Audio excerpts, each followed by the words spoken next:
Thank you so much. And it's a pleasure and an honor to be here with all of you today. I was just listening to the previous presenter, and a lot of the things that were being talked through in terms of how the evolved world has changed post the pandemic. That's resonating so very clearly and deeply, I think, in everything that we are doing. So I'm here today basically to talk about how we are seeing the acceleration happening in the retail world. And I'd hinge my conversation around a few areas. And let me start by saying that the world as we are seeing it now, from what it was, say, about 18 months back, a lot has changed. The agility, the transformation, the needs of our external customers have changed dramatically, which has also ensured that the way we have evolved towards serving them is a lot more different from where we were earlier. So let me hinge it around, say, five critical areas. The first one is the entire journey and acceleration towards the cloud. And in some context, we might call it phygital, the hybrid world, or saying as to how we are seeing the cloud being a pivot of what we are doing going forward. The second is towards ensuring that we enhance the entire employee experience in a way that they feel connected towards what is happening internally in the organization, as well as having the ability to serve their customers in a much more different, connected, and an agile manner. The third is towards ensuring that there's a good and a deeper connect between the customer and what we are doing to serve them. So there are a lot of elements which go within that, say from the customer relations to the data which kind of flows in, to the signals which are coming by, the decision making, and then closing the loop with the entire flow which is kind of coming in over a period of time.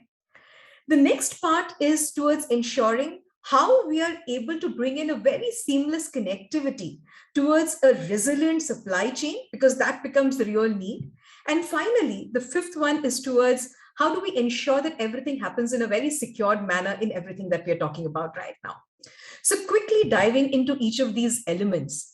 Now, when we're talking about the acceleration related towards cloud, we literally saw that thinking ahead and envisioning the new normal was frankly a way that companies reimagined their world, and they were really able to do things a lot more differently if they took steps in a lot more differentiated manner ahead of time. Let me take the case, the example of one of the fashion retailers known to most of you, and I'm sure a lot of you would have had an experience with them, of Myntra. They evolved towards partnering with us, and we had the Azure cloud-led engagement with them for a very long time. Now, they were really able to leverage the power of analytics. So when, say, the lockdowns or the remote way of working happened, they were really able to gauge ahead of time as to what the consumers really needed.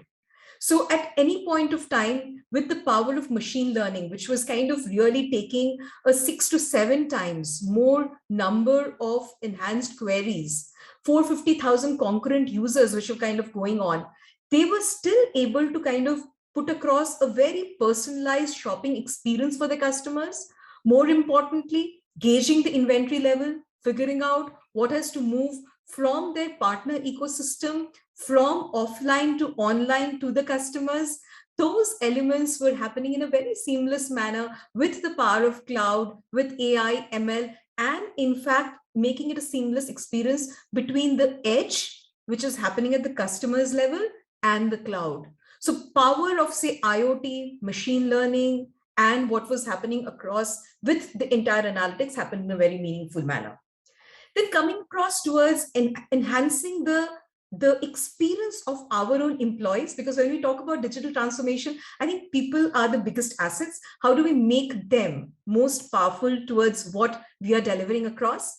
In that scenario, again, an example close at hand, Aditya Birla Fashion Retail, they have a very large slew of first-line workers. Now, for them, the power of collaboration became like real in terms of the way they use teams to collaborate, the teams to do a lot of things about, say, shift management. How were they kind of ensuring that employees were connected to each other, provide a feedback loop in a very seamless manner, decisions getting taken, and the entire team of the first line workers feeling connected to any campaigns, anything which is kind of coming across from the corporate office, and they passing across the signals in a real-time manner.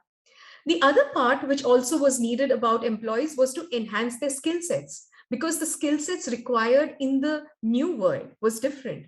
So ensuring that the learning, skilling happens in a very, I would say, dynamic manner, with a lot of gamification, with a lot of ways that employees are able to feel connected to each other, the upskilling, reskilling, that happened in a very agile manner. And finally, the health, safety, and the advisories which had to be put across to the employees, those could be brought across, implemented, and channelized very, very seamlessly. The next part comes across in this context of delighting the customers, right? So you kind of need to think about what are you doing towards ensuring that there is contactless payments, pickup, delivery options which are happening on one side, and on the other side, really putting those personalized experience by the power of data, right? So what are the customers really kind of going in for, and how is that kind of coming into being? We had one of our very large experiences with Zuelik Pharma, and they had started their movement across to the cloud a little over 2 years. And when the entire change happened in the scenario, they were really able to say fast track and make a lot of digital innovations happen in a most optimal and agile manner. So they brought across, say, newer ways of payments that could happen, say EasyRx, EasyPay, etc.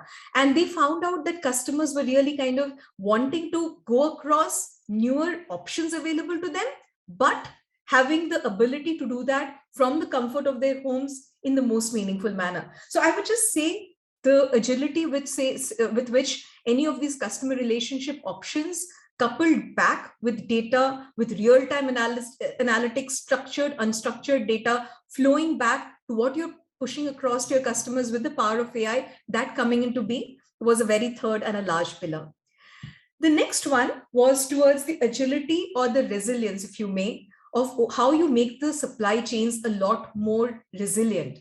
So things like RPA, things like automation, things like ensuring that whatever was happening in an offline manner, streamlining the supply chain in the context of even the lockdown, digitizing the entire inventory, ensuring that customer, personal care products, etc., were handled with a data-driven decision. These were really needed, and customers really wanted them from the comfort of where they were. So ensuring that the supply chain resilience was built across. So we partnered with some of our organizations, even in Kerala, Team Thai, with the Microsoft Dynamics proposition. And they really kind of brought this across towards data-driven decisions, operations and supply chain agility, inventory management that could happen in a much more customer-centric manner. We also had our partner, one of them, for example, Blue Yonder, which was ensuring that the critical warehousing needs that were coming across, the unpredictable demands which were coming across, the goods which were having a backlog, these needed a special level of attention. These also needed a special way of treatment. So how do you kind of have a dynamic way of managing these in a seamless manner? So these, along with our partner solutions, we were able to handle them across. And finally came the need for how do you ensure that all this is happening in the most optimal manner with security, privacy, and the needs of the compliance or the regulatory being taken care of. So when I talk about security, security needs to happen right at the end point, because any organization which is, especially in the retail segment, customer data is wealth, and that is again the target of any hackers. And the hacking pattern or the way the breaches were happening also started changing. It was no more just a phishing attack by people who were caught across unaware for the innocent. These were really, really well thought through ransomware attacks, because if a customer data which was coming across in the hands of any hacker, anybody would do anything to kind of really turn them around. So endpoint, protecting the applications across on the cloud, and most importantly, privacy. How do you kind of ensure that you're gaining a customer's trust with privacy-led solutions which are there? These are again solutions which, along with our Defender solutions or what we're doing across in the cloud with a Sentinel set of software, these are things that we implemented along with our a lot of our retail players. And this was also kind of something that people really saw across very well, because at the end of the day, the brand is what you stand for, and nothing speaks of the brand more than the trust and the security that you evoke in that. So I would like to end here by saying that if you really kind of think about the world of retail, it was this way of bringing things together, stitching the story together by being smart, by being connected, by being hyper personalized, and being there with the customers in the most agile manner with the transformation story stitched together. With that, thanks a lot to all of you for attending the session, and back to you.